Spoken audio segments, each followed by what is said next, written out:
What's up, everybody? Welcome to the channel. I want to talk to you about building up your coins and building up your fodder fast. It is something that many players have an issue with, or they just feel lost on how to get more coins or get more players to do SBCs, or just to have ready to go in case a good SBC comes, whatever the case may be.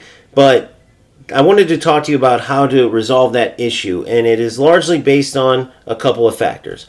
First, organization. So you see here it is Tuesday. I have my weekly reward and my reward upgrade for rivals complete. I did this all on stream and I did this in one go. Sometimes it takes more than that. Maybe you don't have a good session. Maybe the dreaded server issue comes in and you have lag or bad gameplay, so you're not able to pop off wins like you typically would. So it might take a couple of sessions. However, I started this on Monday. Sometimes I even started on Sunday. And I've been doing this for several years now, so I almost have a schedule fully, memorized, if you will. But at first, I made that schedule. I took the time to make the schedule. And the reason why I do my rivals complete everything on Sunday into Monday, if possible, sometimes it does go later when there's certain things, like there might be the FC Pro ladder that's every evening, or there might be something going on in my life outside of the gaming, whatever it is. But I try to start Sunday and Monday because I don't want the stress of having to try to get the rewards and rewards upgrade on the 11th hour. And especially now with how good the rewards are, it is worth grinding and getting that done. If you can't get it done, though, if you can't get the rewards or the rewards upgrade, it's not the end of the world.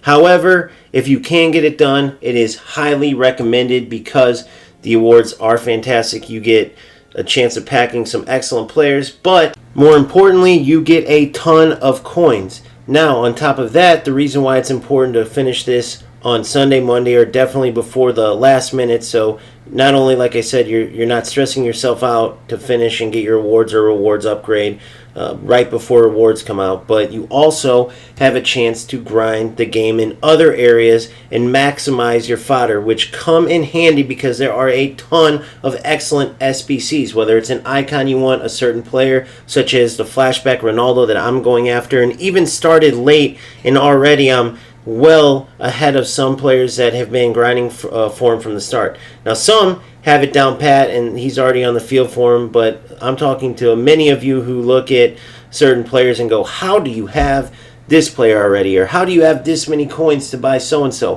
Well, this is how. I'm showing you right here. You get your rivals rewards and rewards upgrade done, right? Then you move on to other areas of the game. No, you do not just keep playing rivals or say, oh, I'm done with the game until next week. Otherwise, you will never have the coins. You will never have the amount of fodder you need to get those upper tier icons or upper tier SBCs that you want, or even purchase those higher level players from the promos. So now that you're done with your rewards and your rewards upgrade, the only side note I would say is if you're close to moving up in a division, it would be worth trying to grind up that next division if it is possible, because the rewards get upgraded, right? You just have to be strategic about it and see how much time it will take and if it's worth it. If not, or if you try at it and you go backwards, then move on. Take the rewards upgrade from the current division you're in, and next week you can push into the next division. So after that, you go into the objectives and you look through every single category, right? Many times there is a player, like for instance, I just grinded for Espino as well as all of the rewards that came with it, which means more fodder and a higher rated player on top of that. Will I use him? No, but is he excellent fodder? Absolutely. Now, sometimes you will have a player that you do use because there's an evolution or an evolution string that you can put on a player. Next thing you know, you get a free starter or at least a free player on your bench from it that you will use and that will help your team. So either way, you go into the objectives and you make sure you are checking everything. For instance, everybody knows about the Roma trio being reintroduced into the game, but there's also a string of objectives around getting these players, whether you did the Evo for these three players or not. Now, I actually doubled up because I did all of these objectives with these three, the Roma trio, and I used them in the Foot Birthday Cup 2, which brought a ton of fodder in its own right. And for those of you who think this is all menu grinding and no playing and you just don't like that, it is not at all. For Birthday Cup, of course, it is playing, as well as, don't forget about Draft, where you can earn a ton of extra coins and you get more rewarded the better you do. Not to mention you get to try a ton of players that you don't typically get to use, maybe even some players that you can test out and potentially buy. I know there's some that I've used within these drafts that I didn't even think about purchasing that I ended up getting afterwards. There's other players that I wouldn't have otherwise got to use if I didn't get to use in draft. They end up being dynamite in these drafts and helping me win, so getting good experiences with them. Also, there's Rush and a ton of rewards in Rush. The only really menu grinding type of stuff is just the daily play things that are automatic, right? And you just go in and claim your rewards and then go open your packs. It's as simple as that. Most all of this is playing in other, parts of the game besides champs and rivals.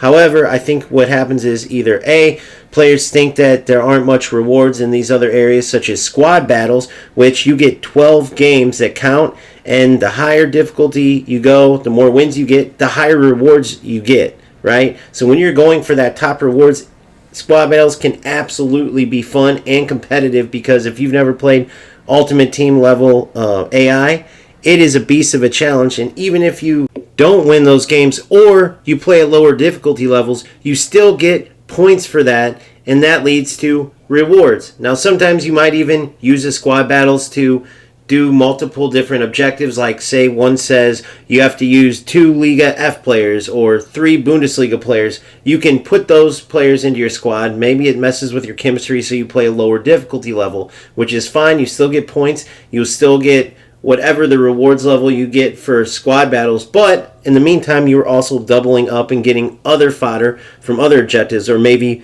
players and fodder from those objectives.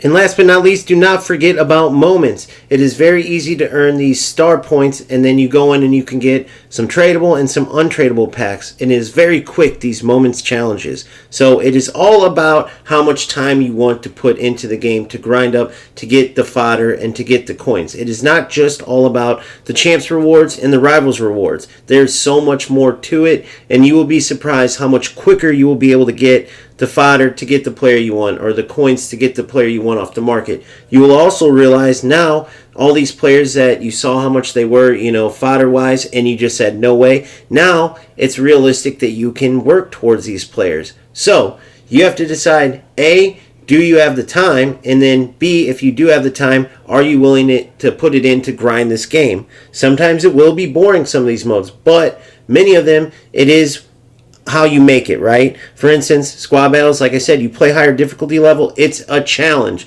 When you go into draft, you can play offline draft, probably not as fun, but you can challenge yourself and play online draft, and it is going to be tougher, but typically the rewards are better. Nonetheless, you get minimum rewards for all these things anyways. Again, it's just about if you want to put in the time towards this game, and if you do, the fodder's there to be had, and the coins are there to be had as well. So, I hope this helped you. Please smash subscribe if you haven't already. Please smash like, and keep grinding, keep having fun. I will see you on the next one. Peace.